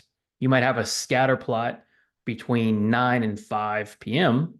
And whenever that behavior happens, you're going to put a dot or a check mark at that certain amount of time. Or let's say you work in a school and you have different classes and you want to figure out when do behaviors happen in what classes. You could create a scatter plot and find out behavior relative to each class. So scatter plots are very useful, but just like bar graphs and cumulative records, they really have their place. For the most part, we're just using line graphs. And then semi-logarithmic graphs, standard acceleration charts. You likely will not be asked this, but just be aware that precision teaching uses these semi-logarithmic graphs and it charts fluency. Now, interpreting graph data. When we are visually analyzing graph data, there are a few things we are looking for. Visual analysis, again, is how we read graphs, and it's how we explain what is happening with the behavior. We're looking at things like level, variability, and trend. So let's look at our first idea here of level. These are where data points are relative to the y-axis. So if we look at A, you can see our level, if we go 0 to 10, is quite high. We have quite a high level. A, B, A, B, this is our baseline. Once we go to intervention, what happens to the level? Well, it goes down. It's a sharp decrease in level. What does that say? Well, if the level has dropped, then the behavior has dropped, because this is simply just the average of all our data points. We go back to baseline and we go back up. The level returns to baseline A1. Or you could say the level returns back to normal prior to intervention. Intervention goes back. What happens to the level? Behavior decreases, so does the level. It represents a change in the height of the data points.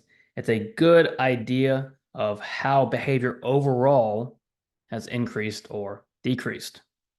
Then let's look at variability. It's the amount of variation between data points. The range of data points around the average of the data points. Variability can be high or low. Essentially, variability is looking at range. Okay, so if we have our level, right, let's just say our level is here. Where is our variability? Well, we have a 9, we have a 7, an 8, a 9, about an 8 or 9-ish, and then about an 8-ish, right? Truthfully, the biggest range is from what looks to be maybe 7 to 9, 9.5. Not a lot of variability, right? Everything's kind of centered around our average data points. We would probably classify this as low variability. Now, what about this? Well, we have 3, little less, 3, 4, 2. Lowest is maybe right below 2, and then highest is right around 4. Again, not extremely variable. Same with A1 or A2, same with B2. A high variability would probably look more like this, where you have a situation where we have data point here, data point here, here, here, here, here. And you can see once we connect our data path, just how much this is changing, right? All over the place. There's a large difference between the highest and lowest data point. And these visual analysis tools are going to give you an idea of what is happening with your behavior. Finally, trend, the direction the data path is heading on the graph. This is typically the easiest way to explain behavior to naive observers. And trend, right, we can be increasing, decreasing, or have no trend. If our trend is increasing, typically that behavior is moving upwards. A decreasing trend, typically moving downwards, and then no trend would be more or less flat. If we look at A, what is our trend? Well, we're going down and back up, but down again. There isn't a whole lot of trend going on. You might ask, well, how many data points make a trend? It just depends, because had we stopped here, then our trend looks relatively upwards. That's why more data are always better. Here, we've gone relatively decreasing, right? If you draw a trend line, relatively decreasing. Here, it's relatively flat, and here it's relatively flat. Don't confuse trend for level. Level is just the general average or grouping of the data points, and it's always going to be a straight line. Trend is what direction are those data points moving. And so if we, again, graphed this trend, it more or less looks something like this, a slightly decreasing trend. Everything else is relatively flat.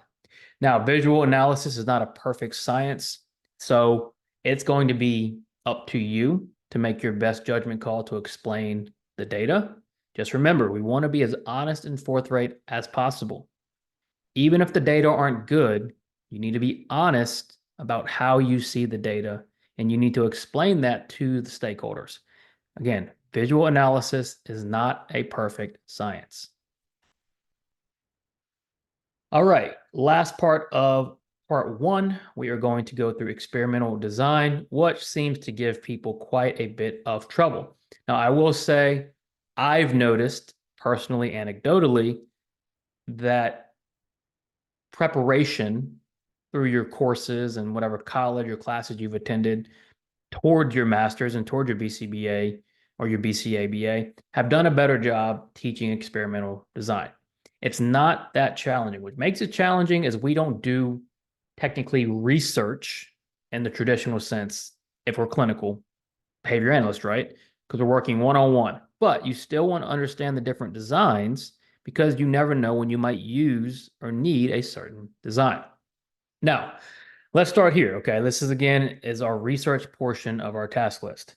First thing we need to understand is the difference between an independent and a dependent variable. What are we manipulating? We are manipulating the independent variable. This is what we're changing, removing, introducing.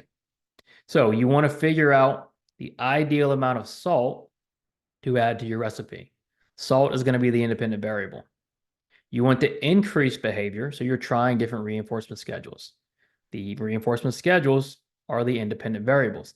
The independent variable is what you are manipulating, what you are changing, typically your intervention. Now, what are we targeting? Well, we're targeting behavior, and the behavior is the dependent variable. The dependent variable is dependent on the independent variable. The dependent variable is dependent on the independent variable, right?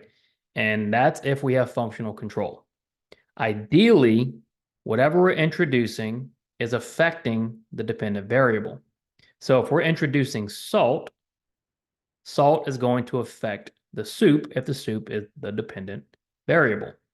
If we're introducing reinforcement, which is our independent variable, that is going to affect the behavior. Think of your behavior as dependent on your intervention, dependent on your independent variables. Now, what can get in the way of perfect functional control? Functional control or experimental control, right, is when we control the behavior. Whatever we're manipulating, whatever we're changing, whatever we're introducing, we want to control the behavior. Now, we have all these other variables that are extraneous. So anything we're not investigating, we're not controlling in the environment are extraneous.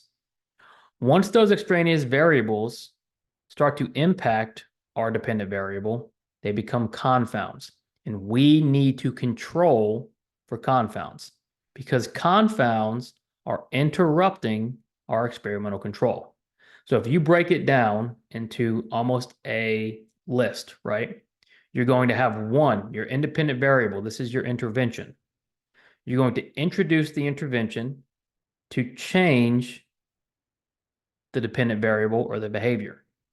You're then going to try to control for extraneous variables to prevent confounds. Think about it like that. You introduce your independent variable to change the dependent variable. You control for extraneous variables to prevent confounds. And then if we just want to finish it off, so we can establish functional or experimental control. Now, we have different types of analyses when we are experimenting. This is very similar to our goals. Remember, we had description, prediction, control. So if you think of descriptive analyses as description, right, because this is just measuring behavior under a single condition, right? Let's just say you're taking frequency data and you're just taking a count. You're just describing what's happening. You're not manipulating anything, no manipulation. Correlational would be our prediction, right? Now we're trying to figure out, okay, behavior happens in situation A a certain way, but in situation B, it happens a different way. So we have two conditions. For instance, we give reinforcement in one condition and we don't in another. How is behavior changing? I give a certain level of feedback in one condition, and a different level of feedback in another condition. How is feedback correlated to behavior? That's a correlational analysis. It's related to prediction. Then experimental analysis is related to control. Now we are actually manipulating things, manipulating conditions, variables, introducing our independent variables, and trying to establish experimental or functional control. When we are experimenting or doing research or even working in practice, we want two things. We want to establish internal validity and we want to establish external validity. External validity is easy. It's just the results of our experiment are generalizable. Do our behavior change procedures and our behavior change results generalize to subject settings and other behaviors? If we're not generalizing, we're not being effective. So external validity just means whatever we're doing, whatever changes we're making are generalizing. Internal validity says we are controlling the dependent variable or the behavior. So any changes in the dependent variable are a result of our intervention or manipulation. This is what we talk about when we control for extraneous variables and confounds. It's the reason things like withdrawal designs are so effective.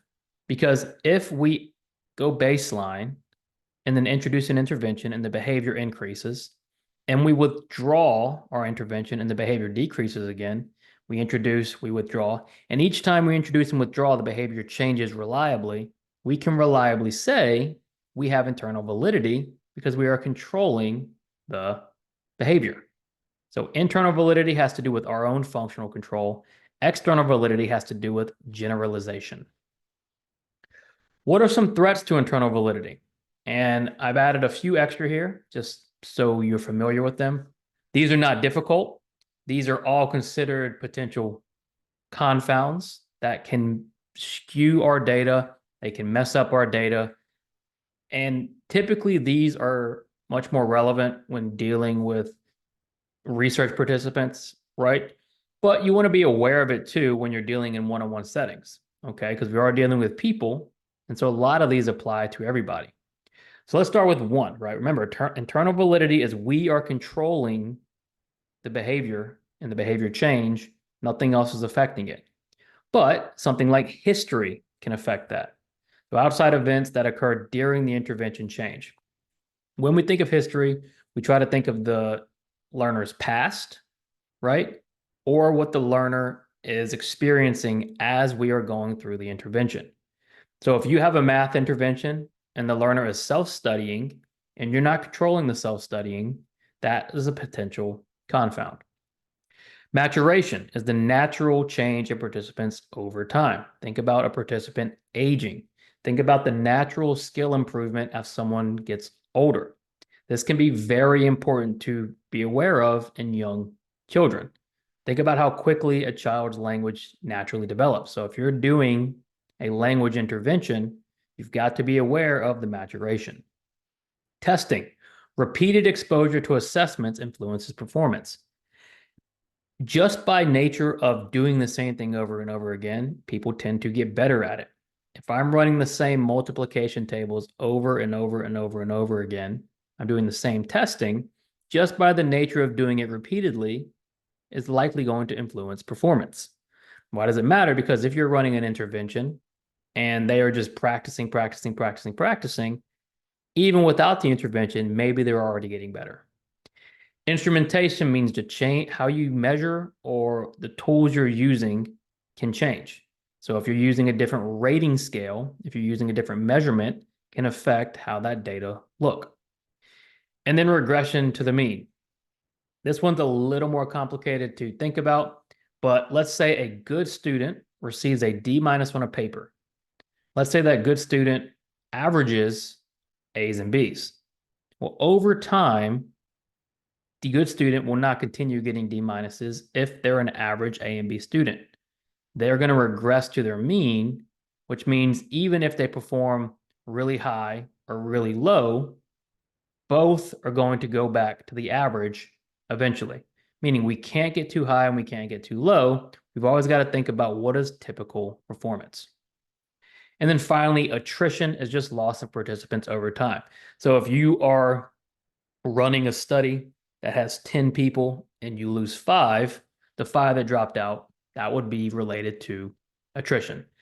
Again, most of these are very much research related if you're actually running research studies, but be aware of these within your own clients if you're simply a clinical BCBA. Now, D4, defining features of single subject experimental designs.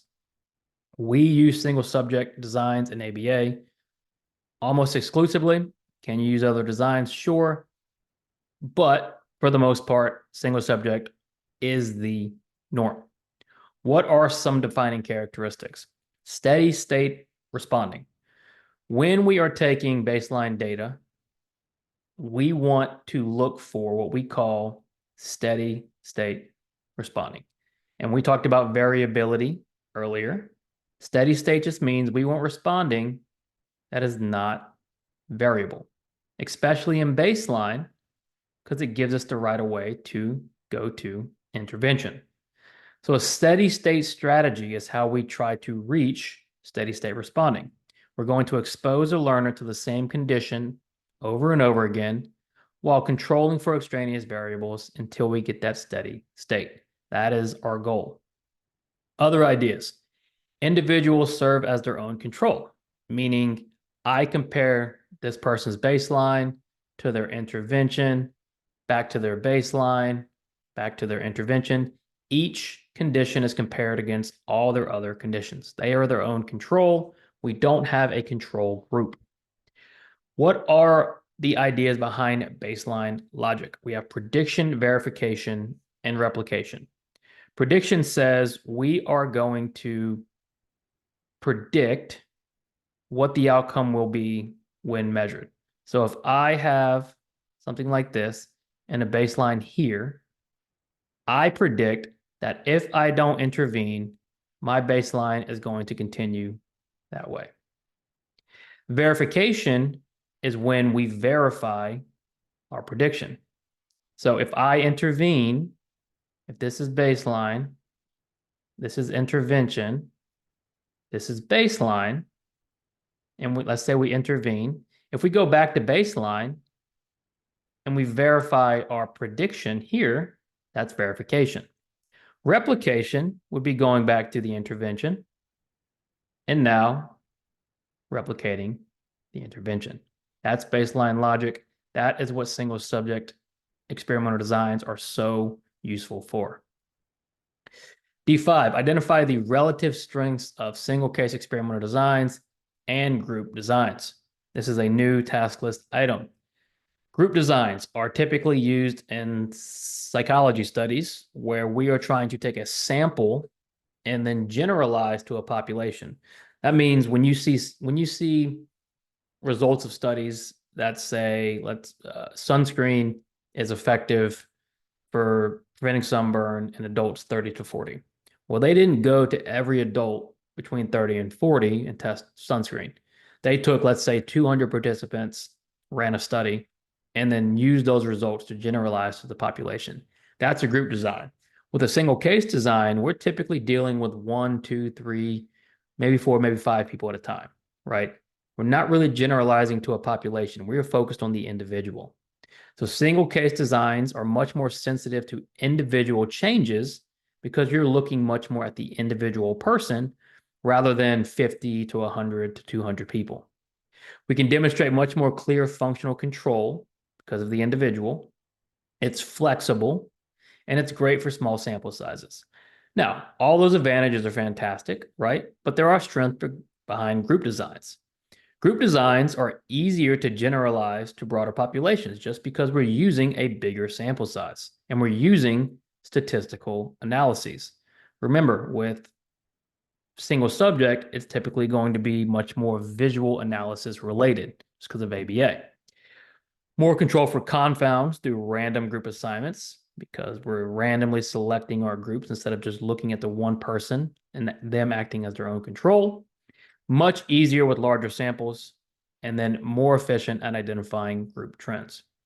Essentially, what we're saying is single subject is fantastic for making or getting an idea of an individual's performance and what's effective for an individual, where group designs are better for generalizing ideas about larger populations and larger groups.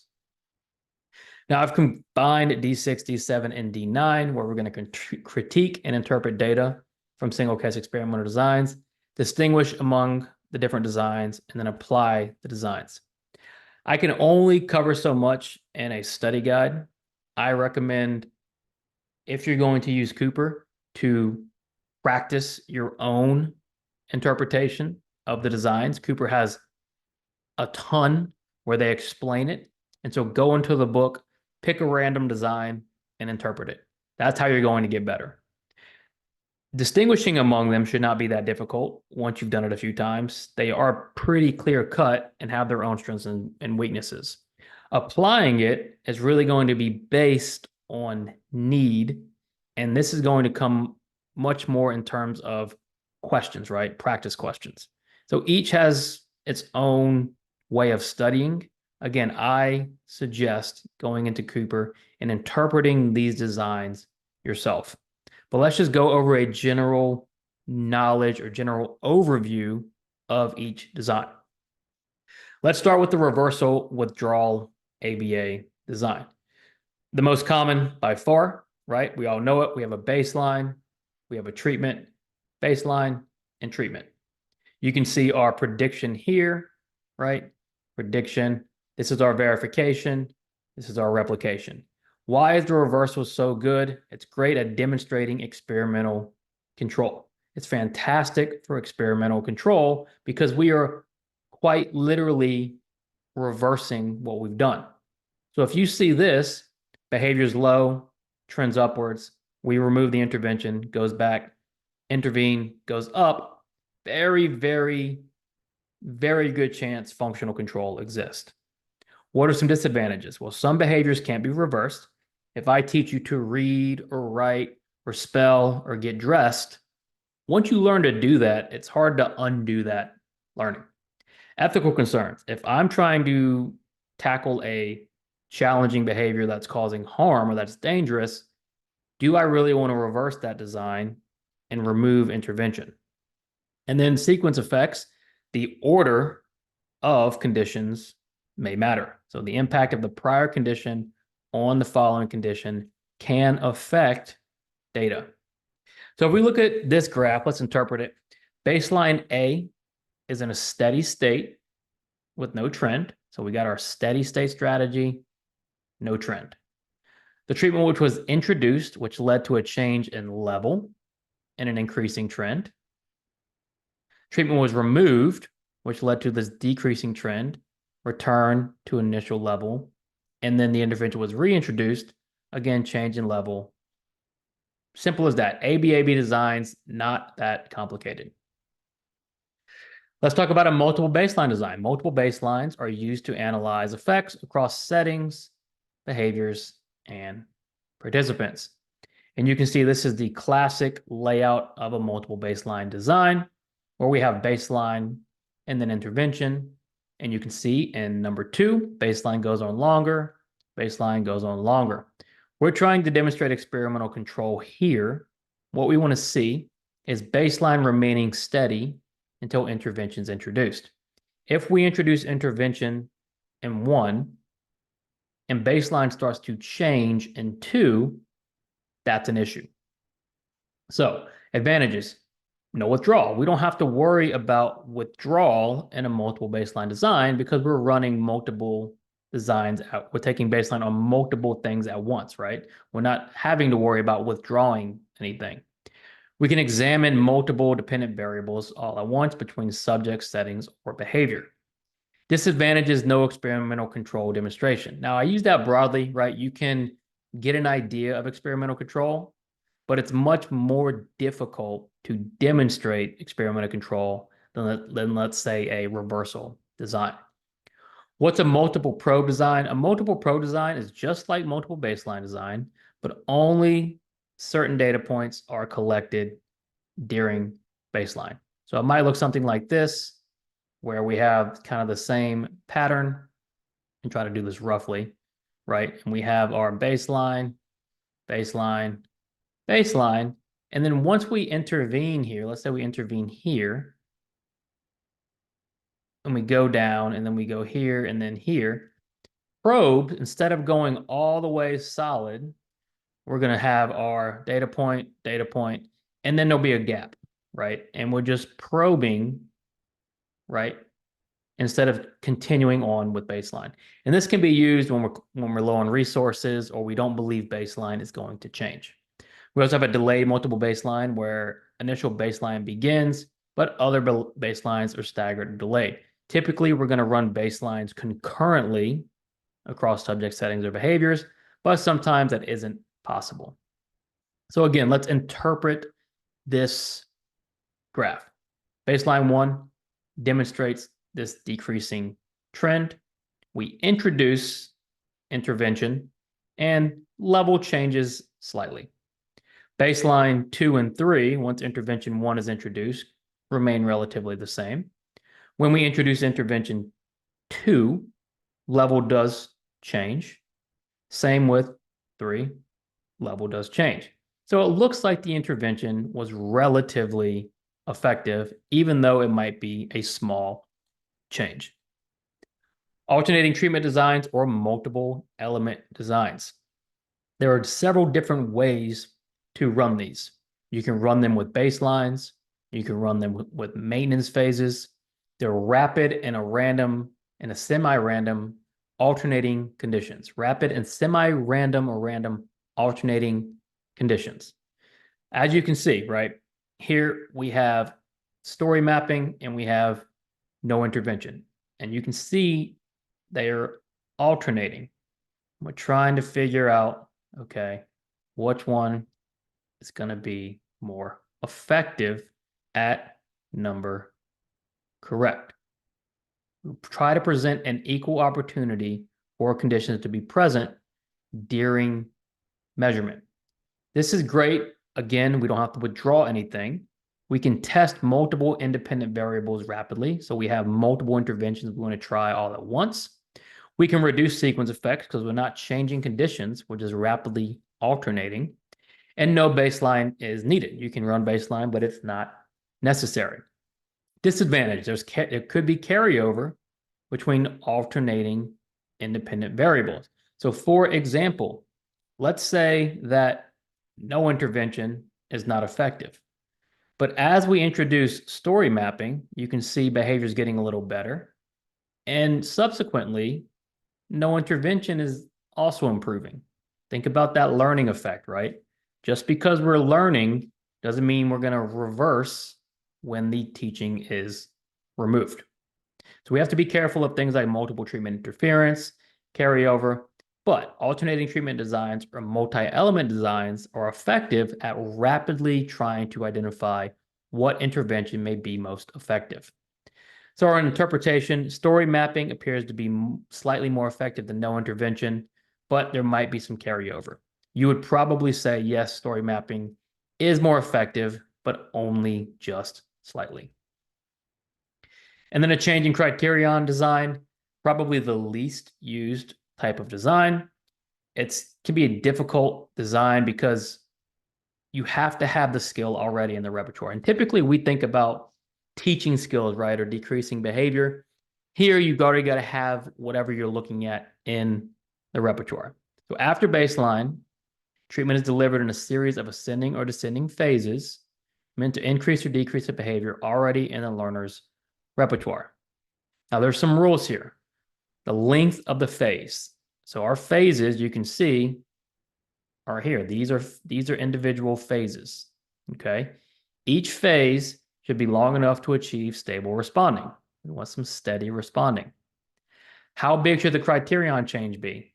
It can vary to demonstrate experimental control, meaning sometimes we go, let's say 11 to 20. Here they jump, let's say 20 to 30. This, they go almost from 30 to 45. So the criterion changes, and when we say criterion changes, look at the lines. Those are our criterion. They're changing, but not consistently. That's how we're going to start to demonstrate experimental control. Because ideally, behavior needs to sit right along each criterion line. What you don't want to see, and it's a little counterintuitive, but you don't want to see us change the criterion and then behavior shoot up, because now the criterion is not controlling the behavior. Now, the more criterion changes you make, and with each one where the behavior sticks to that criterion change, the better. So some advantages: only one target behavior required. You do not have to reverse it. Disadvantages: target behavior must be in learner's repertoire. It is not that appropriate for shaping, and you might hold back your learner sometimes depending on what you're trying to achieve. Because again, it's a little counterintuitive. If I set my criterion here, I don't want to see my behavior way up here because I want it to be around my criterion. That's how I'm going to show I'm controlling the behavior. So this interpretation, if we look at minutes of exercise on each day, exercise increased with each changing design. So functional control does seem to be evident as behavior was consistent with the criterion changes. D8, identify rationales for conducting comparative, component, and parametric analyses. 3 common analyses that you're going to be using day in and day out. The first, the comparative analyses. You're comparing 2 or more, I should say, or more, right? Different types of treatment. So this might look like you have A, if I can draw it. Let's try that again. A versus B, right? Component analysis, you're analyzing what part of a treatment package is impacting behavior. What is the difference between a comparative and a component? With the comparative, these are not part of a package. Component analysis, they are. So you've got to remember that. These are part of a package. Here, they are not. If we conduct a dropout analysis, the entire treatment package is presented, and then we remove them systematically. So we present A and B, and then we just do A. With an add-in, we would analyze A, we would analyze B, and then we would introduce the whole treatment. Major difference between comparative and component. Comparative is not a treatment package. Component is. And then a parametric analysis, you are simply looking at an intervention, and you're asking how much? How much is appropriate? 1, 2, 5. How much should I use? It's our measure of dosage. Okay, so that's going to end part 1. Be sure to head to part 2, where we're going to continue on with the task list. We're going to make, like we did last time, one whole video for ethics alone. So be on the lookout for that. As always, subscribe for all of our updates. We do 3 BCBA videos a week. You don't want to miss that content. Leave a comment below if you have any questions. Let us know when you pass. Work hard, study hard. See you soon.